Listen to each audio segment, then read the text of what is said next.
Today, I'm going to share with you 4 things I'm doing to prepare my twins to back to school season. They go back to school in 2 weeks, and the routine is kind of out of whack. It's normal if your children's routine is kind of whack right now, because summer break is a very unstructured thing. Even if we try to keep a routine, it's still not the same tight routine they're used to during school season. On this podcast episode, I'm going to share with you what those 4 things are and the subtle changes that just make the greatest impact for a smooth transition back to school. I've been applying these 4 steps since they were 5 years old. Now they're going on to third grade, and I learned some things along the way, and I know it's going to help you as well. Welcome to the Parenting with Understanding podcast. My name is Marcela Collier. I am your host of this amazing podcast, and I want to tell you that back to school season, it's something, because it's not just about getting them ready with their haircuts, or maybe their annual checkup, maybe going to buy their supplies, but there is an emotional transition and there is a routine transition as well. So what are these 4 things that I'm doing? These 4 things had to do with, number 1, the routine, and number 2, how to emotionally prepare them for back to school. Because yes, they've been in school 3 years now, but every year is different. They've never been on third grade. This is a new experience. They're going to see new friends.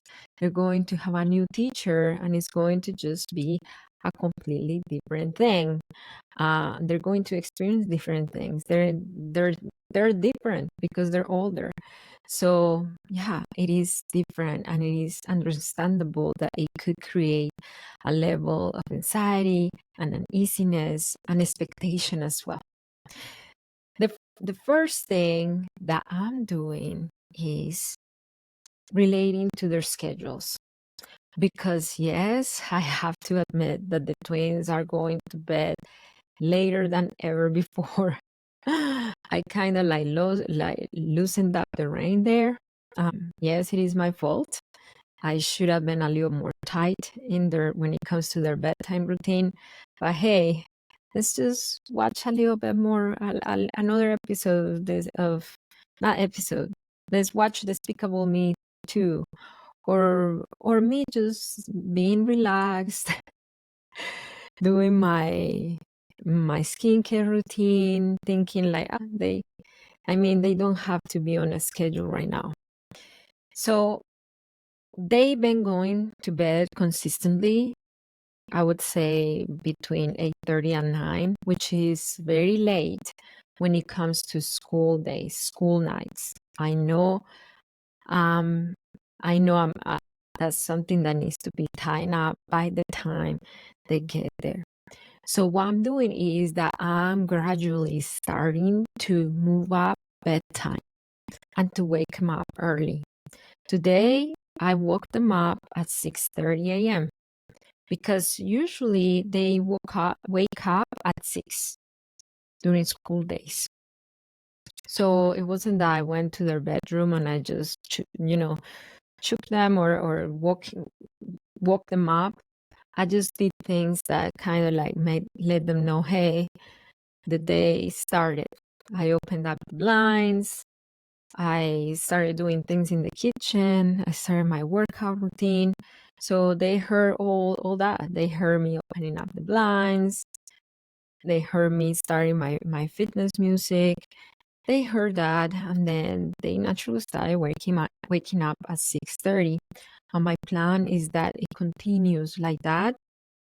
So when the first day of school comes, that they have to wake up at 6, is not such a big of a struggle. I'm going to start waking I'm starting waking them up early, and I'm going to put them to bed early. So I started that transition today, that we are 2 weeks from the start date, and then I'm just going to keep the consistency. And today they're going to go down for bed not at 9, at 8 max. So they fall asleep around 8:20. It takes them about 20 minutes from the time that I start to the time they go to sleep. So that's the very first thing. And if you struggle with bedtime routine, HIC Parenting has a workshop that is led by our sleep coach, where she teaches you 4 steps to transform your bedtime from chaos to calm.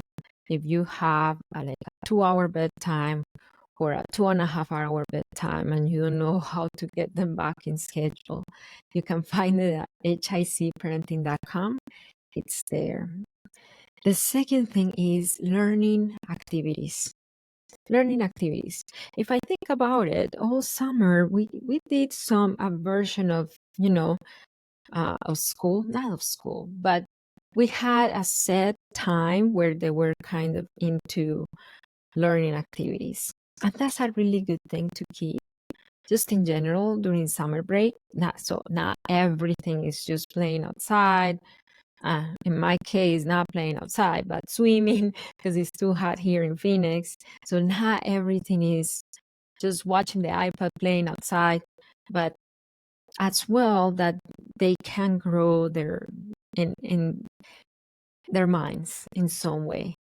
We bought the twins subscription box. Is like a STEM box where they learn about physics and chemistry and, very great things and very hands-on. And you don't have to buy subscription boxes, by the way. But what I'm trying to say is that you can introduce a learning routine. So when they go back to school and it's time to come home and do their homework, they're not like so foreign to the fact of having a homework routine, So we do have a set time in the day, which is after they lunch. They have to do some kind of learning activities, something. Either building that subscription box, STEM box, either reading, either getting into their math problems, doing something that grows their minds, just to keep that set on their daily routine. Number 3, and this is one that I'm going to do, as I have not started doing yet. It is creating a back to school checklist. Are you a checklist kind of person? If you are watching from YouTube, let me know below in the comments. But I'm not. Am I a checklist person? Yes, I am a checklist person when it comes to my own personal things, but I'm going to start doing checklists with the twins as well. Why is this important? Because it puts their mind on the right place. If they see on their checklist or on their schedule, we have our school supplies, store shopping, our school supply shopping on Tuesday, and then on Wednesday we have our haircut, our back to school haircut, and then on Thursday, today, the twins have a dentist appointment. So we usually set up their checkups and their appointments the weeks before they go back to school, for them to see that there is clear things that we're doing for them to go back to school. Have their input on things. I'm going to take the twins to Safeway. This is our local grocery store if you are outside the United States and you don't know what it is. I'm taking the twins there, and I'm going to have them navigate the grocery store to create a kind of like a list of things that could go in their lunch boxes, because we could get in a rut of just packing the same thing every single day. I think that I was in a rut with one of my twins last year. I want him to explore new foods, new things to try. So that's what we're doing as well. So they choose another variety of things, yogurts, another kind of cheese, something that is not just the same thing, the same Lunchable. They don't take a lot of Lunchables, but sometimes when I get lazy, yes. So my invitation for you is, what is one thing that you can do so your children feel that they have an input at say, or that they can choose to get them excited to back to school season? And number 4, this episode, I know it's going to be on the shorter side, but it doesn't have to be long every single time. I wanted to give you the 4 things that I'm doing, and then, so come in, listen to it, go and apply. Number 4 is setting new goals. And this is so crucial, because when we don't set new goals for our children, and when we don't set new goals for ourselves, we tend to live in the same cycle, to repeat the pattern, right? So think about a pattern that you want to change compared to how you parented or how your children navigated school season last school season. For me, if I think about it right now, the focus is going to be one very specific thing: the transition after school. The after school transition, it's always been rough for one of my twins who has high sensory needs, because he's been in school all day, overstimulation is real, it's hot up in here, and then a lot of the times he came from school and then had a meltdown moment. So I'm going to prepare. I'm not going to be caught off guard. I know that that's a need, that he has high sensory needs, and then the after school transition might be a little harder. How can I prepare myself mentally to be a lot more calm, regulated, grounded?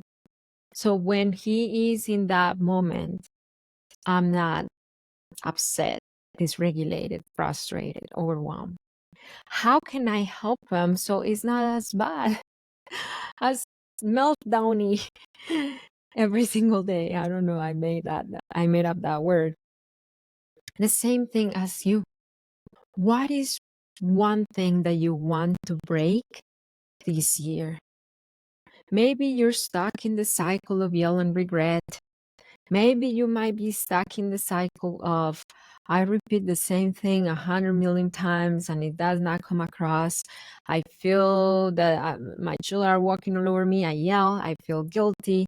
And then because I'm guilty, I give in. And then I feel permissive and then I yell again. Like, I'm in that cycle. I want to be a respectful parent, but sometimes it seems like the only way out is yelling. If you are there and you truly want to get out of that cycle, you can. Doing the same thing that you did last year is not what's going to get you there. If you're like, hey, but I read the books, I worked on myself, I follow the accounts, I listen to the Parenting with Understanding podcast, all those things are great. And at the same time, they got you where you are at right now. The next step forward is, what is it for you? For some people is, I need personalized guidance. I need a professional parenting coach like Marcela, like HIC parenting coaches that just can put a light on my path and let me know how I can break free from reactivity, bring peace to my parenting so I can raise emotionally healthy children. If that is you, you are on the right place, and I have a great resource for you.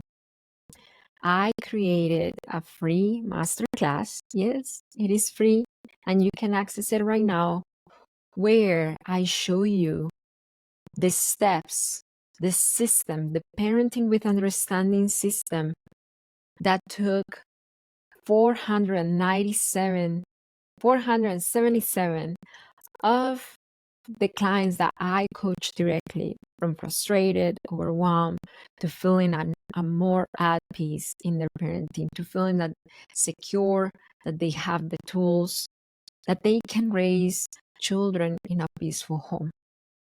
If you want to access this class, I'm going to put a link here, up here in the, here. If you're watching from YouTube, you can see a card up here, or open the description of this podcast episode, and then the link is there at hicparenting.com.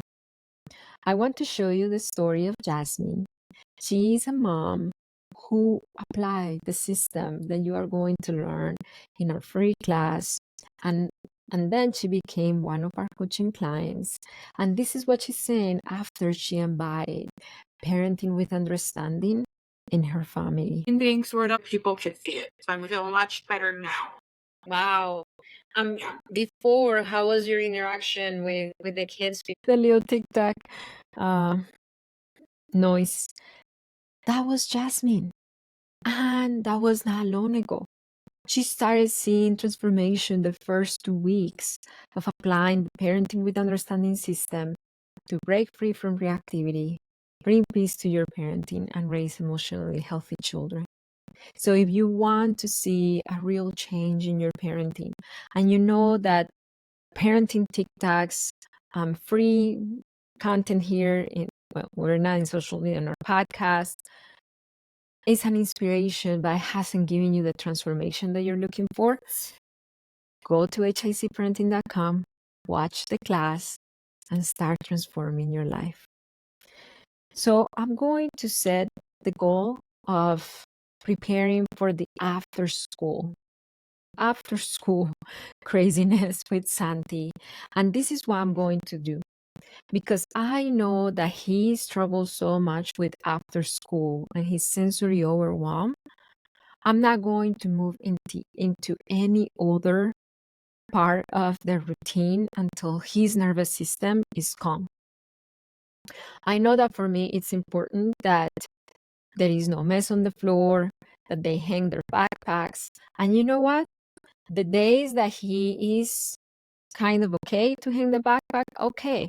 But if I see this is my plan and this is my goal, I'm going to read his cues. And if I see that he really needs co-regulation, space holding, for him to use his breathing exercises, visuals, then that's what I'm going to do. And then I will focus on, okay, now you're calm, hang your backpack.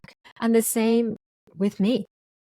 I'm going to work on myself before I pick them up, so I'm regulated. Because usually when I pick them up, I already have a full day of work. And sometimes I have really stressful mornings with stressful sessions with my clients. Yeah, sometimes I get worked up with, sometimes clients bring heavy topic. Parenting could be a heavy topic. Or I have a hard moment with one of my employees, something. So to make sure that when I go pick them up, I already released all emotional baggage from my work day, and I'm ready emotionally to receive them. So what I'm going to do, my plan is, and I'm very curious about what your plan is going to be to improve things in your house. 30 minutes, or even not 30 minutes, 15 minutes before I take the car, I get in the car to go pick them up. I'm going to do some body work, some sensory work. I'm going to take a few deep breaths. I'm going to do some somatic exercises to calm down my nervous system and to put my emotional thermometer back into green, back into cool down level. That's what I'm going to do. Let me know, what are you going to do to prepare your children from and to transition them from, we are in summer break, it's not a structure. I remember what happened last year. I don't want to repeat the same cycles. What are you going to do to make things a lot smoother and a lot better this school season? Let me know in the comments. And if this podcast episode gave you understanding, if it gave you inspiration, if it helps you in some way with your parenting, would you give us a positive review? Just open the description of this podcast episode. Let us know how the Parenting with Understanding podcast could help you in your parenting. And I want you to remember that it only takes understanding of yourself and of your children's needs to transform your parenting. You can find us on Facebook, on Instagram, on TikTok, on YouTube at HIC Club. I'll see you next time.